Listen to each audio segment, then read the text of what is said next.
Hello students, welcome back. Welcome to the part 5 of chapter 8.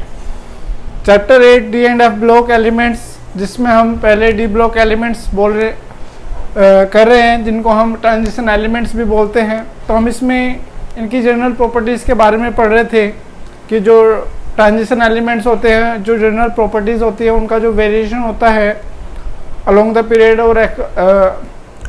The period और down the group क्या क्या होता है, वो सारी चीज़ें हम पढ़ रहे थे। तो लास्ट पार्ट के अंदर हमने आपको ऑक्सीडेशन स्टेट के बारे में बताया था। ठीक है, ऑक्सीडेशन स्टेट के बारे में बताया था। ठीक है, ये हो गया। और हमारा जो था इलेक्ट्रोड पोटेंशियल चल रहा था। ठीक है, इलेक्ट्रोड पोटेंशियल में जो इलेक्ट्रोड पोटेंशियल होता है वो डिपेंड करता है ऑक्सीडेशन स्टेट के ऊपर। ठीक है, ऑक्सीडेशन स्टेट। ठीक है, और जो आपका इलेक्ट्रोड पोटेंशियल होता है ई नोट, जिसको हम स्टैंडर्ड इलेक्ट्रोड पोटेंशियल भी कह सकते हैं। ठीक है, स्टैंडर्ड कब होता है? जब हम किसी भी metal road dipped in 1 molar solution, तो वहाँ पर जो इलेक्ट्रोड डिफरेंस होता है उसको बोलते हैं हम ई नोट। ठीक है, तो हम कर रहे थे, इसमें हमने बताया था कि जैसे कोई भी मेटल है, अगर वो आयन बनाते हैं, ठीक है, तो ये जो यहाँ पर जो इंथैल्पी चेंज हुआ है, ये इंथैल्पी चेंज हमें एक नंबर ऑफ स्टेप्स में मिलता है। जैसे पहले मेटल सॉलिड है, ये आपसे मेटल गैसेस फॉर्म में गया, गैसेस फॉर्म में इसने आयन बनाया, आयन बना के ये एक्वस फॉर्म में गया। ठीक है, एक तो ये डायरेक्ट प्रोसेस होती है और ये 3 स्टेप होते हैं, 1, 2 और 3। ठीक है, जो स्टेप 1 है that is enthalpy of sublimation. Enthalpy of sublimation में क्या होता है? एंथैल्पी ऑफ सब्लिमेशन हो गया डेल्टा H SUB। ठीक है, सेकंड में आयनाइजेशन एंथैल्पी हो गया, थर्ड में एंथैल्पी ऑफ हाइड्रेशन हो गया।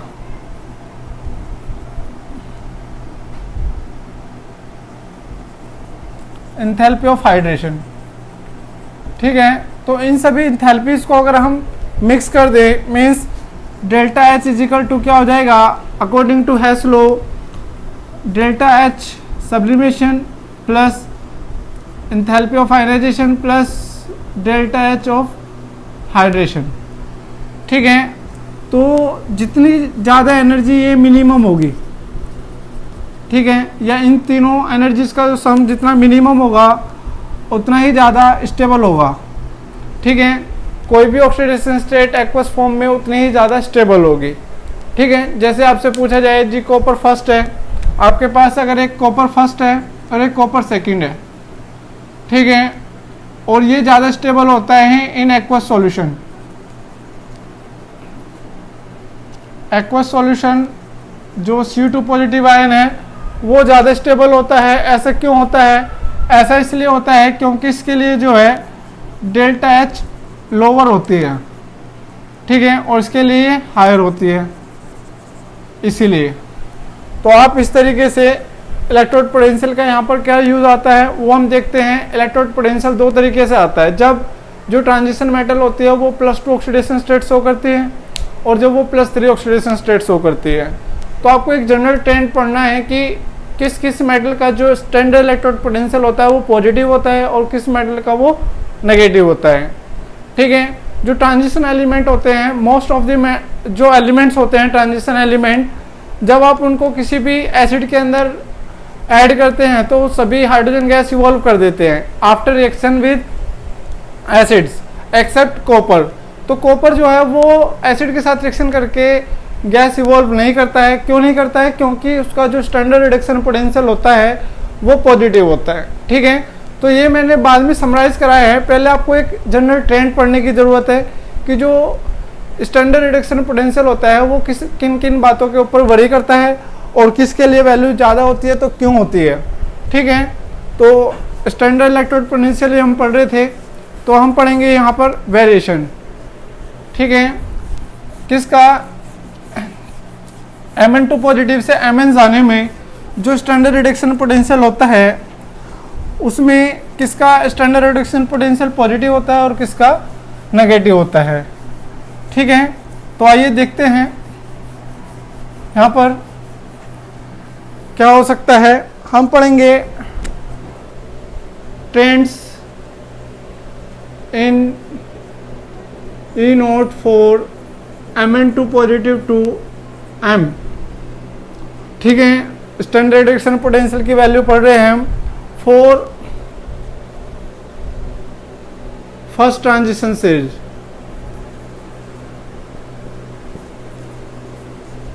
तो यहां पर जो है M वो Mn2 पॉजिटिव है, 2 इलेक्ट्रॉन उसने एक्सेप्ट किया and it will convert into M।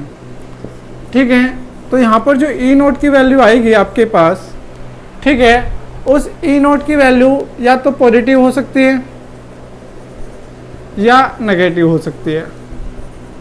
तो आपको एक जनरल व्यू बता देते हैं। यहाँ पर क्या होता है, अगर आपने एनसीईआरटी के अंदर अगर टेबल नंबर 8.2 को देखा है तो उसमें एक एनालाइज करना है एक चीज को कि वहां पर आपको IE1 और IE2 दे रखा है, फर्स्ट आयनाइजेशन एंथैल्पी और सेकंड आयनाइजेशन एंथैल्पी, इन दोनों का सम करना एंड कंपेयर इट विद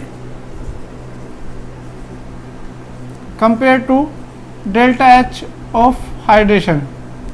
ठीक है, एंथैल्पी ऑफ हाइड्रेशन के साथ इसको मेजर करते हैं। तो ये आता है कि अगर हम IE1 प्लस IE2 का जो सम है अगर ये एंथैल्पी ऑफ हाइड्रेशन से कम होता है then E naught will be negative. ठीक है, और अगर IE1 प्लस IE2 जो होता है अगर ये ज़्यादा आता है एंथैल्पी ऑफ हाइड्रेशन से then E naught will be positive. ठीक है, तो फर्स्ट ट्रांजिशन सीरीज के अंदर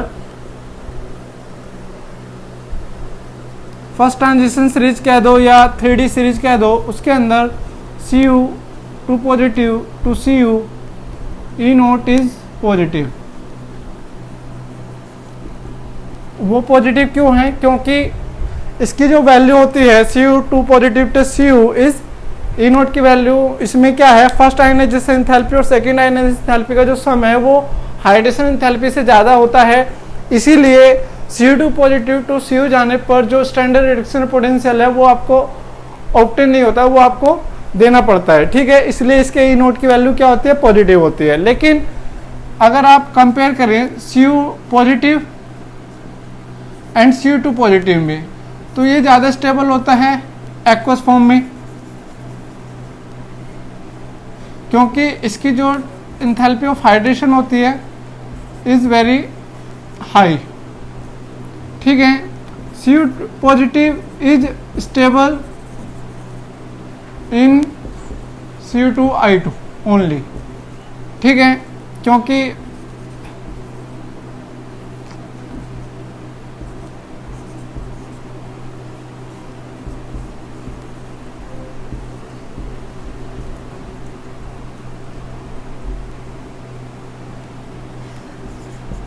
ठीक है, इस तरीके से स्टेबल है। अगर आप Cu पॉजिटिव को एक्वस सॉल्यूशन में डिप कर देते हैं, अगर यहाँ पर ये एक्वस सॉल्यूशन में आता है तो it will give disproportionation reaction. तो डिस्प्रपोर्शनेशन रिएक्शन क्यों देता है ये, क्योंकि ये जो है ना Cu पॉजिटिव जो है Cu2 फॉर्म में एक्वस फॉर्म में क्या रहता है, स्टेबल रहता है। तो इसलिए Cu पॉजिटिव जो होता है it will give Cu plus Cu2 positive. ठीक है, दैट इज डिस्प्रपोर्शनेशन रिएक्शन।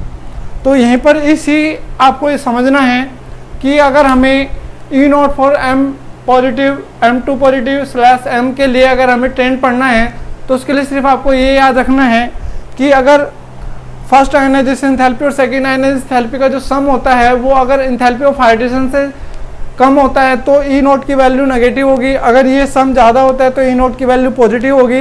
इसी वजह से Cu2 पॉजिटिव का जो स्टैंडर्ड इलेक्ट्रिक पोटेंशियल होता है वो पॉजिटिव होता है, ठीक है। लेकिन हमें यहाँ पर अदर फैक्टर्स को भी देखना पड़ता है।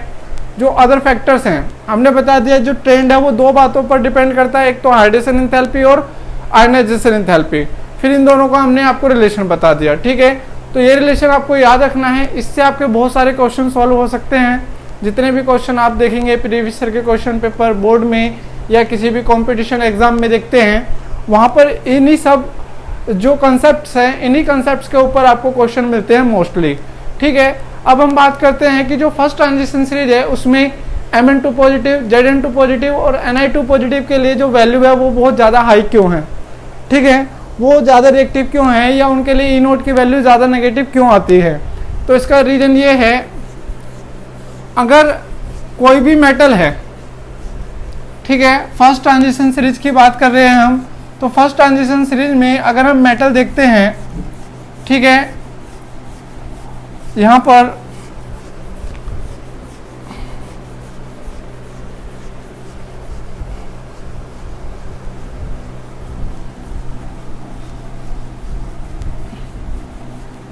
देखिए इसको कैसे कर सकते हैं हम।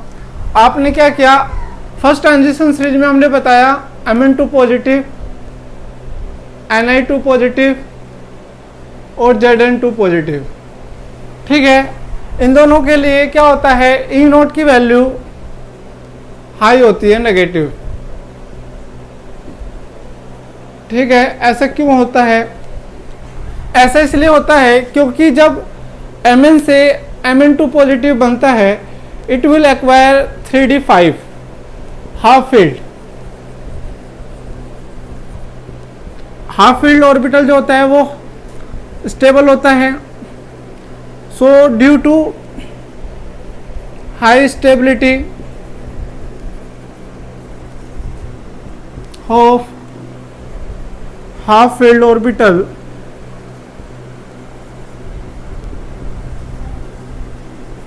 ठीक है, अगर आपसे पूछा जाए तब बताना ये, ठीक है, कि Mn से Mn2 पॉजिटिव में या Mn2 पॉजिटिव से Mn जाने पर इसकी जो ई नोट की वैल्यू होती है वो नेगेटिव हो गई, ऐसा क्यों हो रहा है। तो उसका रीज़न यही है कि जब ये Mn से Mn2 पॉजिटिव जाता है या Mn2 पॉजिटिव आयन जब भी बनाएगा तो ये D5 इलेक्ट्रॉनिक कन्फर्मेशन अटेंड कर लेगा, जो कि हाफ फील्ड है, और हाफ फील्ड ऑर्बिटल जो होते हैं वो ज़्यादा स्टेबल होते हैं। तो ज़्यादा स्टेबिलिटी अटेंड करने के लिए इसका जो स्टैंडर्ड रोटेशन पोटेंशियल है वो बहुत ज़्यादा नेगेटिव हो जाता है, ठीक है। Zn के लिए सेम है, Zn2 पॉजिटिव में जो इलेक्ट्रॉनिक कन्फर्मेशन आती है वो आती है D10, ठीक है, फुल्ली फील्ड हो गया।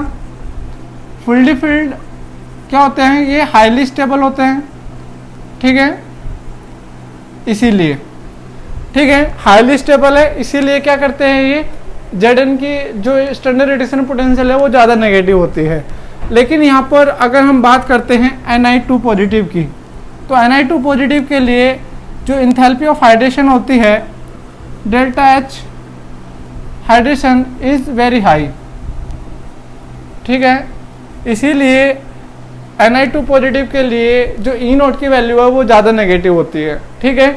आगे समझ में एक जनरल ट्रेंड फॉलो हो रहा था कि सबकी वैल्यू लेस नेगेटिव होती जा रही थी, लेकिन अचानक से वो वैल्यू क्या हो जाती है, बिल्कुल Mn के लिए बहुत ज़्यादा नेगेटिव हो जाती है, और वैसे ही जिंक के लिए नेगेटिव हो जाती है और निकल के लिए नेगेटिव हो जाती है। तो उसका रीज़न यही है, Mn2 पॉजिटिव और Zn2 पॉजिटिव के लिए तो यहाँ पर आप बताएंगे इलेक्ट्रॉनिक कन्फर्मेशन ज़्यादा मैटर करती है, क्योंकि Mn2 पॉजिटिव में D5 आ जाता है और Zn2 पॉजिटिव में D10 आ जाता है, इसीलिए इनकी जो स्टैंडर्ड रेडिएशन पोटेंशियल है वो ज़्यादा नेगेटिव होता है।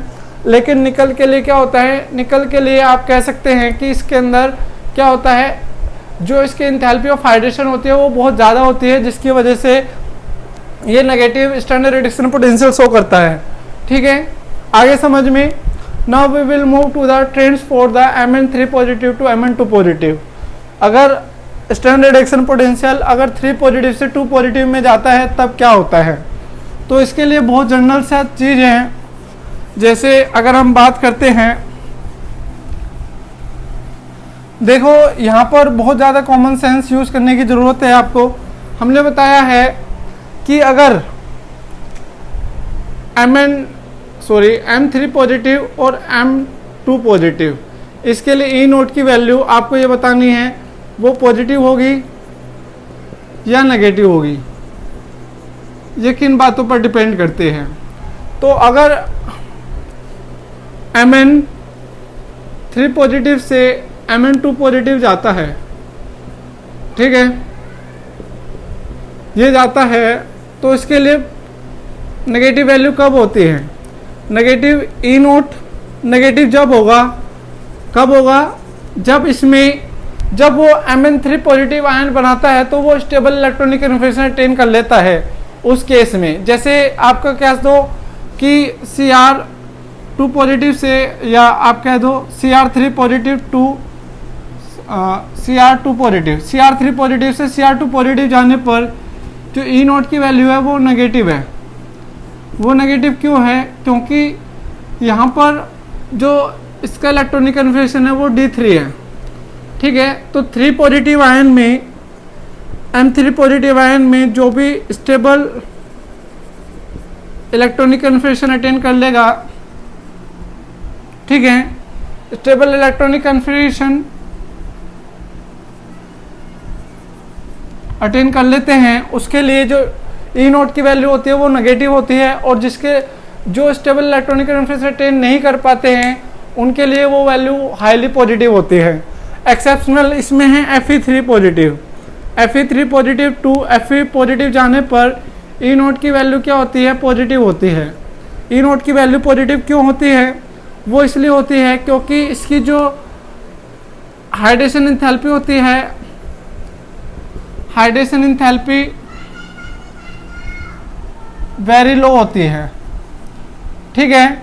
या आप कह सकते हैं IE1 plus IE2 plus IE3 जो होता है वो ज़्यादा होता है, ठीक है, हाइड्रेशन एंथैल्पी से। तो इसलिए जो Fe3 पॉजिटिव की जो वैल्यू होती है वो पॉजिटिव होती है। यहाँ पर भी आप उस फॉर्मूले को यूज़ कर सकते हैं। आपको सिर्फ ये बताना है कि जो तीनों आयनाइजेशन एंथैल्पी है, first ionization enthalpy, second ionization enthalpy and third ionization enthalpy, इन तीनों का जो सम है वो हाइड्रेशन एंथैल्पी से ज़्यादा हो जाता है, इसलिए ई नोट की वैल्यू क्या हो जाएगी? पॉजिटिव हो जाएगी। लेकिन अगर हम क्रोमियम की बात करते हैं तो क्रोमियम में D3 है। D3 ज़्यादा स्टेबल होता है क्योंकि जब हम d ऑर्बिटल को फर्दर करते हैं तो ये किस में? T2g और Eg में बदल जाता है। तो यहाँ पर T2g में 3 ऑर्बिटल आ जाते हैं, तो D3 के लिए ये 1 हाफ फील्ड हो गया, ठीक है, हाफ फील्ड हो गया, तो इसलिए ज़्यादा स्टेबल हो गया, ठीक है। तो स्टेबल अटेन कर लेता है ना 3 पॉजिटिव में, तो इसलिए Cr3 पॉजिटिव ज़्यादा स्टेबल होता है। लेकिन जो आपका Mn3 पॉजिटिव प्लस इलेक्ट्रॉन और Mn2 पॉजिटिव होता है, इसमें जो ई नोट की वैल्यू होती है वो पॉजिटिव होती है।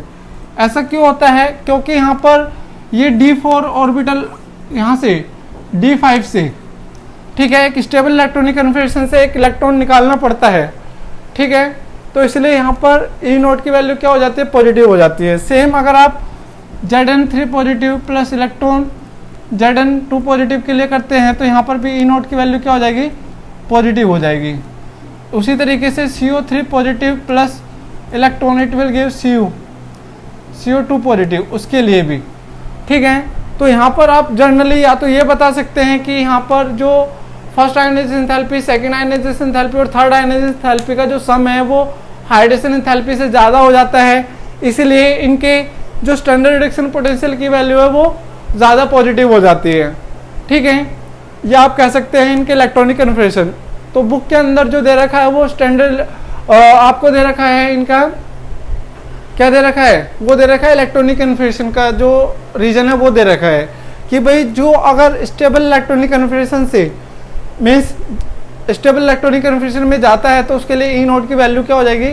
पॉजिटिव हो जाएगी। मीन्स 3 पॉजिटिव से 2 पॉजिटिव में जाने पर वो स्टेबल इलेक्ट्रॉनिक कन्फिगरेशन अटेन कर रहा है। यहाँ से D4 से D5 में चला गया ये, तो यहाँ पर D5 क्या है? स्टेबल है क्योंकि हाफ फील्ड है, तो इसलिए इसकी ई नोट की वैल्यू क्या हो गई? पॉजिटिव हो गई।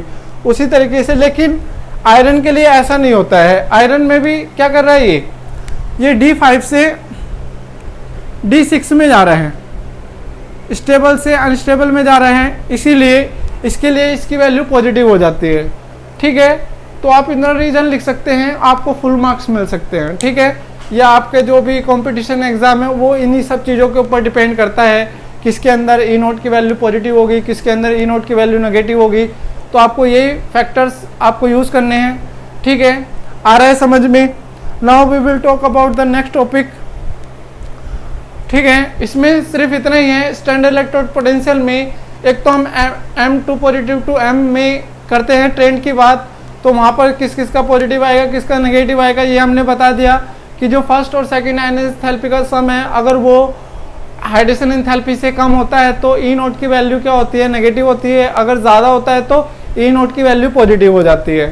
ठीक है, लेकिन Mn2 पॉजिटिव, Zn2 पॉजिटिव और Ni2 पॉजिटिव के लिए हमने अलग फैक्टर यूज़ किए हैं। वहाँ पर हमने यूज़ किया है उनके स्टेबल इलेक्ट्रॉनिक कन्फर्मेशन।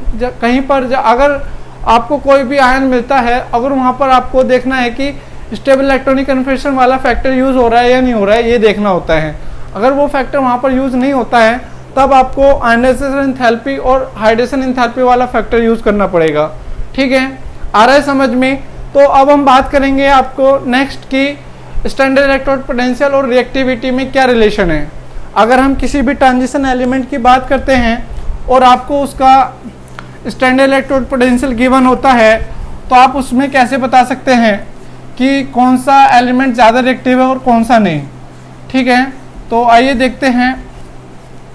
देखो यहाँ पर हम बात करते हैं एज ए ऑक्सीडाइजिंग एजेंट और रिड्यूसिंग एजेंट की, कि ट्रांजिशन एलिमेंट में कौन as a oxidizing agent work कर सकता है और कौन रिड्यूसिंग एजेंट। जैसे अगर हम बात करते हैं Mn3 positive to Mn2 positive और Cr3 positive to Cr2 positive, इसके लिए ई नोट की वैल्यू क्या होती है, ये पॉजिटिव होती है, और इसके लिए जो ई नोट की वैल्यू होती है वो नेगेटिव होती है। ठीक है, हम बात कर रहे हैं reactivity and E note value किस तरीके से रिलेटेड हैं। ठीक है, तो हम बता रहे हैं कि अगर आपके पास क्या है, ई नोट इज नेगेटिव, अगर ई नोट नेगेटिव होता है देन ट्रांजिशन एलिमेंट्स जो होते हैं, transition elements will evolve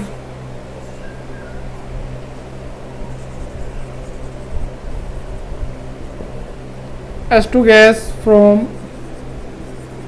dilute acid। ठीक है, and acts as reducing agent। ठीक है, तो यहाँ पर जो ये वाला है ये as a reducing agent work करेगा। ठीक है, क्यों? क्योंकि इसकी ई नोट की वैल्यू क्या है, नेगेटिव है। ठीक है, ये खुद ऑक्सीडाइज हो जाएगा। ठीक है, आगे समझ में। और सेकंड, अगर हम बात करते हैं ई नोट की वैल्यू अगर पॉजिटिव हो जाती है तो क्या होगा, डज नॉट या do not evolve H2 gas with dilute acid. ठीक है, ये डाइल्यूट एसिड के साथ हाइड्रोजन गैस इवॉल्व नहीं करेंगे और जो एक्ट है वो एक्ट एज ऑक्सीडाइजिंग एजेंट। ठीक है, तो Mn3 पॉजिटिव से Mn2 पॉजिटिव क्या करेगा, ये ऑक्सीडाइजिंग एजेंट की तरह वर्क करेगा। आया समझ में? सिंपल है, रिएक्टिविटी पता चल गया।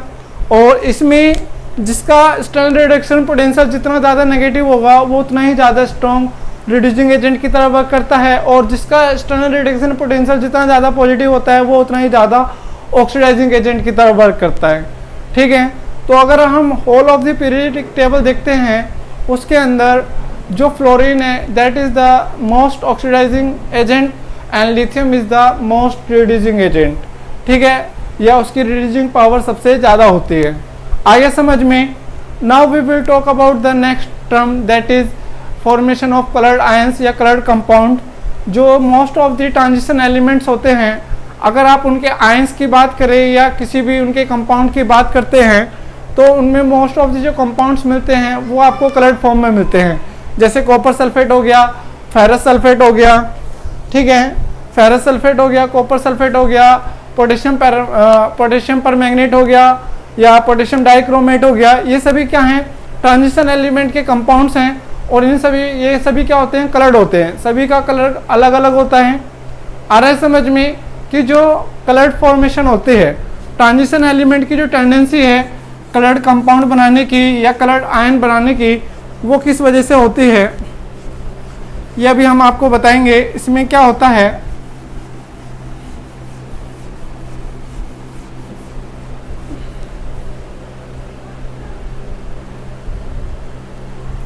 आइए देखते हैं formation of coloured ion. Formation of coloured ions क्या होता है इसमें, कलर्ड आयन फॉर्मेशन करने में। तो जितने भी most of the D block elements कह सकते हो या transition element, they form coloured ions या कंपाउंड्स इन सॉल्यूशन और सॉलिड स्टेट। या तो वो सॉलिड फॉर्म में हो या सॉल्यूशन फॉर्म में हो, हर जगह वो क्या देते हैं, कलर्ड कंपाउंड देते हैं।